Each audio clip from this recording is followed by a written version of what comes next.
जिसमें कि total salary deduction जो भी हुआ है वो डिडक्शन जो आपने प्रोवाइड कराया है अपना चैप्टर 6 का, जैसे कि 80C या 80D का मेडिक्लेम, जिस तरह का भी जो डिडक्शन है अगर आपने अपने एम्प्लॉयर को प्रोवाइड कर रखा है तो वो भी इसमें मेंशन होता है, साथ ही जो टीडीएस डिडक्टेड रहता है। हेलो फ्रेंड्स, कैसे हैं आप सब? वेलकम टू माय चैनल एक्स कॉटरी। मैं हूं आपका फ्रेंड एडवोकेट कैलाश और आज एक नए टॉपिक के साथ, जिसमें कि जब कभी भी आप अपना आईटीआर फाइल करते हो तो आपको किन बातों को ध्यान में रखना है, इस टॉपिक के साथ मैं आज आपके सामने हूं, जिसमें कि मैं आपको यह बताऊंगा जो जब कभी भी आप अपना आईटीआर फाइल करो तो आप किन बातों को ध्यान में रखो। ये वीडियो सिर्फ और सिर्फ आईटीआर 1 वालों, सैलरीड एम्प्लॉय वालों के लिए है। जो अगर कोई सैलरीड पर्सन अपना अगर आईटीआर फाइल करना चाहते हैं तो उस कंडीशन में वो किन बातों का ध्यान रखें जिससे कि उन्हें किसी भी तरीके का नोटिस ना फेस करना पड़े, कोई इनकम टैक्स डिपार्टमेंट का किसी भी तरह का नोटिस ना आए या कोई लीगल प्रोसीडिंग फेस ना करना पड़े। तो आज इस वीडियो के अंदर मैंने सारे पॉइंट कवर कर रखे हैं, तो आप इस वीडियो को लास्ट तक देखें ताकि वो सारी बातें आपको समझ में आए। चलिए ये स्टार्ट करते हैं इस वीडियो को। इसमें हमने कवर कर रखा है आईटीआर 1 को, जिसे कि हम सहज कहते हैं। इनकम टैक्स डिपार्टमेंट ने इस फॉर्म का नाम सहज रखा हुआ है क्योंकि ये काफी सहज है फाइल करना, लेकिन फिर भी हमें बहुत सारी बातों का ध्यान इसलिए रखना है क्योंकि अगर कहीं भी मिसमैच हुआ तो हो सकता है जो आपके पास इनकम टैक्स का नोटिस आ जाए। तो हमें इन्हीं बातों को पॉइंट आउट करना है, इन्हीं बातों को ध्यान में रखना है। देखिए, ये जो आईटीआर है वो किन के लिए है? जो पर्सन सैलरीड इनकम कमा रहे हैं, कहां तक 50 लाख रुपए तक का जिनका इनकम है वो अपना आईटीआर 1 में फाइल करेंगे। साथ ही जिनका एक हाउस प्रॉपर्टी है, 1 हाउस प्रॉपर्टी है, वो भी इसमें कवर होते हैं, या कुछ इनका अदर सोर्स का इनकम है। तो ये 3 पॉइंट आ रहे हैं, लाइक इसमें इंटरेस्ट का पार्ट।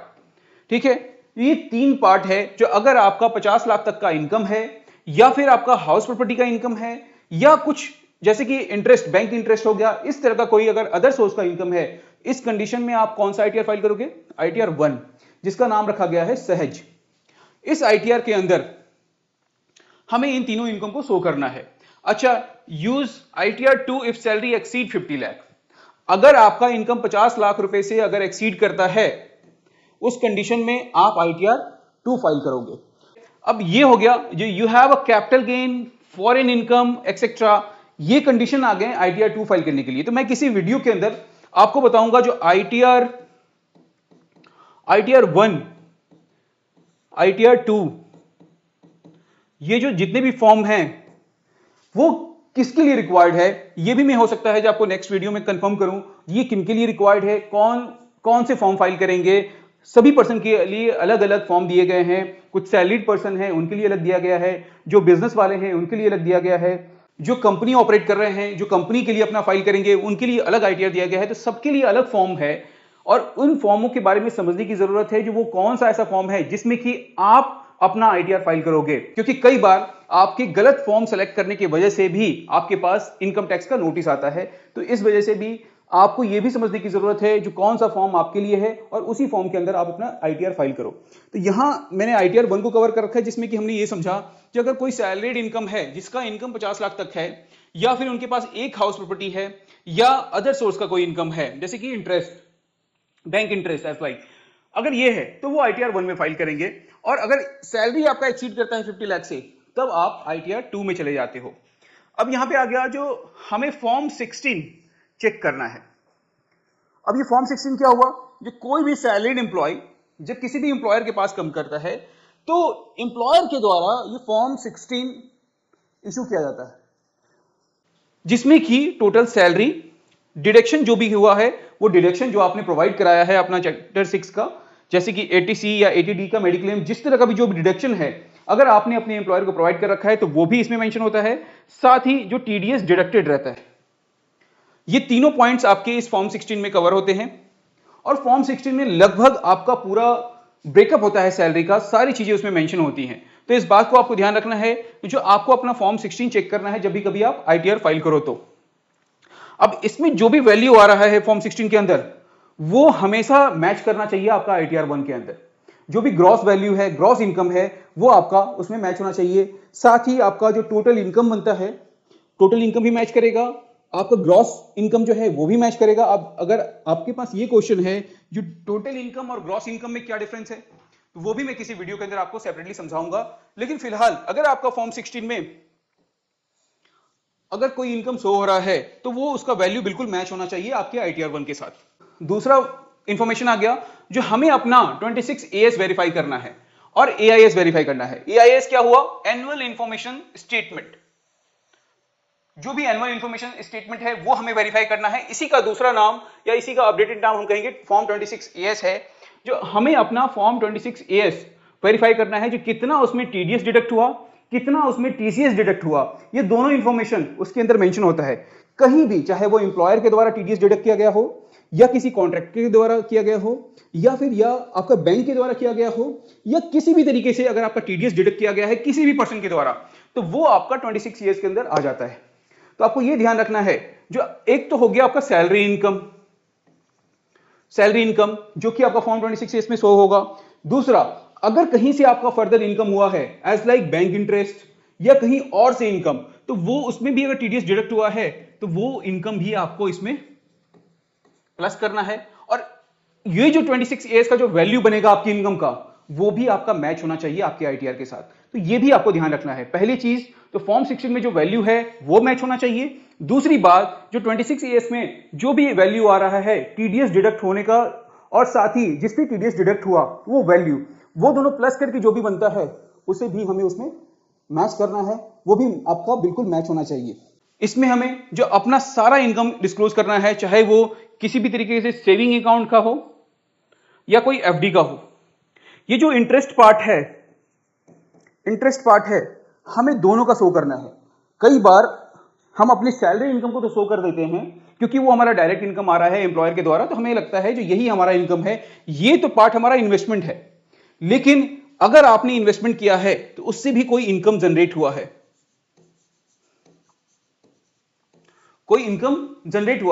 तो आपको इस पे भी ध्यान रखना है। जो अगर ये इनकम जनरेट हुआ है तो ये भी आपका आईटीआर 1 का पार्ट है और इसे भी आपको दिखाना है। साथ ही मैंने जैसे बताया, आपके पास अगर 1 हाउस प्रॉपर्टी है तो उसका अगर रेंटल इनकम है अगर आपके पास, तो वो भी आप अपने आईटीआर में शो करोगे।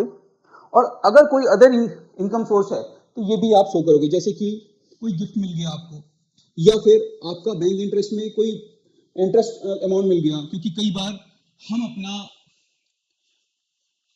ये सोचते हैं जो हमने कोई एफडी करा रखा है वही इंटरेस्ट पार्ट ही हमारा इनकम है, लेकिन आपको ये भी ध्यान रखना है जो अगर आपकी सेविंग अकाउंट में भी कोई इंटरेस्ट पार्ट आ रहा है तो वो भी इनकम है और वो भी आपको कहीं ना कहीं अदर सोर्स में आपको उस इंटरेस्ट पार्ट को शो करना है। ठीक है, अब आगे जो क्लेम डिडक्शन, ये हमें प्रॉपर्ली करना है।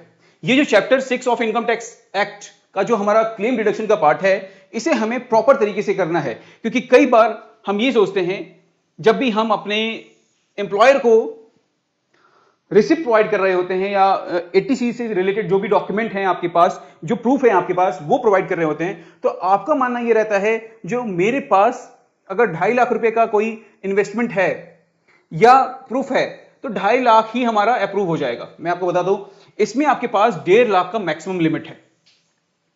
चाहे आपका एलआईसी का हो, पीएफ का हो, पीपीएफ, ईएलएसएस या फिर होम लोन का प्रिंसिपल अमाउंट हो, ये कोई भी अमाउंट, आपका जो मैक्सिमम लिमिट है वो है 1.5 लाख का। यही इसी अमाउंट तक आपको जो है बेनिफिट मिल पाएगा। आपके पास अगर उससे ज्यादा इन्वेस्टमेंट का पार्ट है उसका बेनिफिट आपको नहीं मिलेगा, तो इस बात को भी आपको ध्यान में रखना है। साथ ही जो भी मेडिकल इंश्योरेंस आप कर रहे हो, इस बार करंट ईयर में मैं आपको बता दूं, जब आप आईटीआर फाइल करने जाओगे तो इस मेडिकल इंश्योरेंस के टाइम में आपको इंश्योरेंस पॉलिसी नंबर भी देना है, इंश्योरेंस पॉलिसी नंबर देना है। ठीक है, ये ध्यान रखना आप, जो जब भी कभी आप मेडिकल इंश्योरेंस का अगर बेनिफिट लेने जा रहे हो तो उस कंडीशन में आपको अपना इंश्योरेंस पॉलिसी का उसमें पॉलिसी नंबर देना है। अगर आप नहीं देते हो तो ये पहली बात तो आईटीआर फाइल ही नहीं होगा, और अगर आपने उसमें गलत मेंशन करके आईटीआर फाइल कर दिया तो कहीं ना कहीं आपके पास नोटिस आने का संभावना रहेगा। अब आ गया जो 80 टीटीए के अंदर, देखिए अगर आपके पास सेविंग अकाउंट इंटरेस्ट आ रहा है, मान लेते हो जो मैंने अभी बताया आपको, जो आपके पास एफडी का इंटरेस्ट नहीं, लेकिन अगर आपके सेविंग अकाउंट में भी कोई इंटरेस्ट आ रहा है तो वो भी आपका इनकम माना जाएगा। लेकिन अगर आपका 10,000 तक का वो इनकम है, अप टू 10,000, अगर वो इनकम जो भी इंटरेस्ट पार्ट आया वो 10,000 रुपए तक है, तो आप अपना इस इनकम को 80 टीटीए के अंदर मेंशन कर दोगे। यहां पे आपको 10,000 रुपए तक का इंटरेस्ट का बेनिफिट मिल जाएगा। लेकिन कई बार किसी का अगर सेविंग बैंक अकाउंट में आया 5,000, लेकिन उसने जानबूझ करके 10,000 मेंशन कर दिया, तो ऐसे कंडीशन में भी उनके पास नोटिस आ सकता है, क्योंकि बैंक जो है एक ऑनलाइन सिस्टम है और इनकम टैक्स डिपार्टमेंट के पास सारे इंफॉर्मेशन होते हैं जो एक्चुअल में कितना अमाउंट इनका सेविंग बैंक अकाउंट में आया है और कितना इंटरेस्ट पार्ट आया है इन्हें पता होता है। इसलिए आपने यहां भी अगर कोई गलत अमाउंट डाला है तो उस पर भी आपको नोटिस फेस करना पड़ सकता है।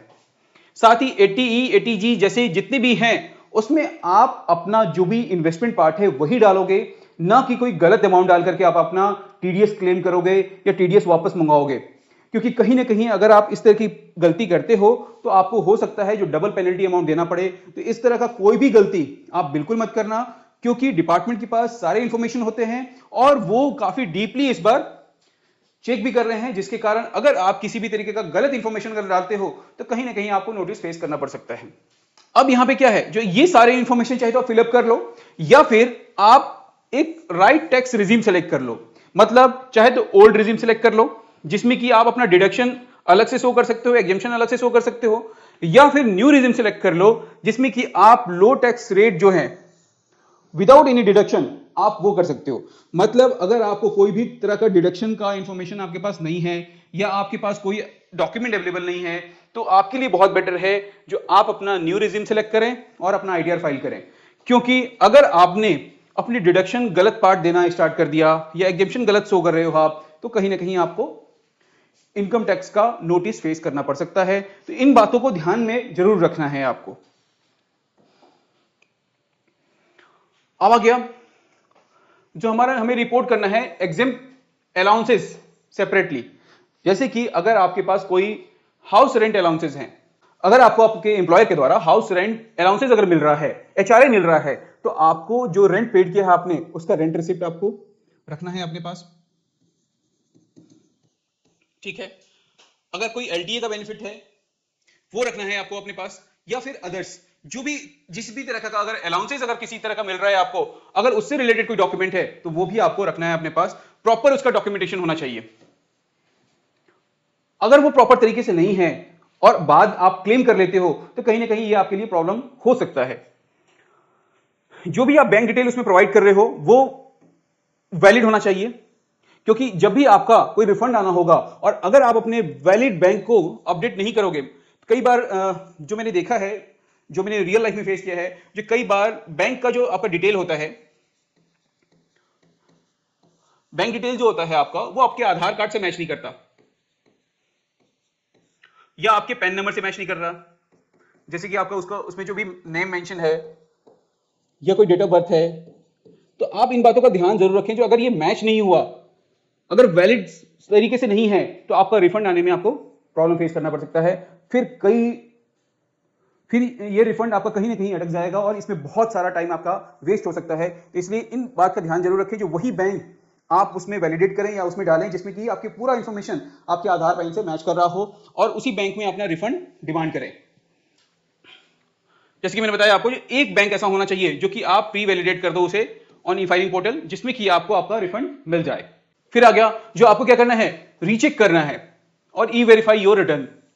जब भी आप फाइल कर रहे हो तो आप एक बार डबल चेक जरूर कर लें, जो कोई ऐसा इंफॉर्मेशन जैसे कि आप नहीं भरना चाहते हैं या कहीं आपने मेंशन कर दिया हो गलती से, वो सही है या नहीं है, उसके बाद ही आप फाइल करें। साथ ही अगर आप फाइल कर दिया है आपने तो इसको विद इन 30 डेज आप वेरीफाई कर लें, क्योंकि कई बार आपका कोई एजेंट फाइल कर रहा होता है और वो उस समय इसे ई वेरीफाई नहीं करता। तो मैं आपको बता दूं, जो अगर विद इन 30 डेज अगर आपने अपने रिटर्न को ई वेरीफाई नहीं किया तो हो सकता है जो वो आपका डिसअलाउ हो जाए और फिर से आप अपना आईटीआर फाइल ना कर पाओ या आपका रिफंड ना आ पाए। तो इसलिए बहुत जरूरी है जो विद इन 30 डेज ये आप अपना आईटीआर को वेरीफाई कर लो। और जो भी रिकॉर्ड आपने अपने फॉर्म 16 से रिलेटेड दिया है, रेंट रिसिप्ट से रिलेटेड दिया है, इन्वेस्टमेंट प्रूफ दिया है, बैंक स्टेटमेंट दिया है, जो भी चीजें दिया है आपने, वो कम से कम आप 6 साल के लिए अपने पास जरूर सेव करके रखो, क्योंकि विद इन 6 ईयर आपके पास कोई ना कोई अगर नोटिस आता है इससे रिलेटेड तो आप ये इंफॉर्मेशन वहां पे सबमिट कर पाओ। ऐसा नहीं है जो आपने एक बार ऑनलाइन सबमिट कर दिया तो बस हो गया, उसके अलावा कोई डॉक्यूमेंट रिक्वायर्ड नहीं है। लेकिन अगर आपके पास नोटिस आया किसी भी लास्ट 6 ईयर का, तो आपको ये सारे डॉक्यूमेंट देने होंगे इस नोटिस के बिहाफ में। तो ये था कंप्लीट मेरा वीडियो जो कि आईटीआर से रिलेटेड था। इसमें मैंने वो सारी इंफॉर्मेशन कवर किए जो कि आपको अपने आईटीआर फाइल करते समय ध्यान में रखना है। अब मेरे द्वारा कुछ पॉइंट्स जो कि क्विक टिप्स हैं वो आपको मैं बता देता हूं। जो जब भी कभी आप अपना आईटीआर फाइल करो, आप ध्यान रखो जो आपके जो भी स्टेटमेंट में जो ट्रांजेक्शन है, अगर उसका वैल्यू बहुत ज्यादा है, जैसे कि आपका 10 लाख से ऊपर का ट्रांजेक्शन है, तो वो आपको अपने आईटीआर में शो करना है। क्योंकि वो इंफॉर्मेशन ऐसा नहीं है, जो पॉसिबल ये है जो वो आपका इनकम ना हो।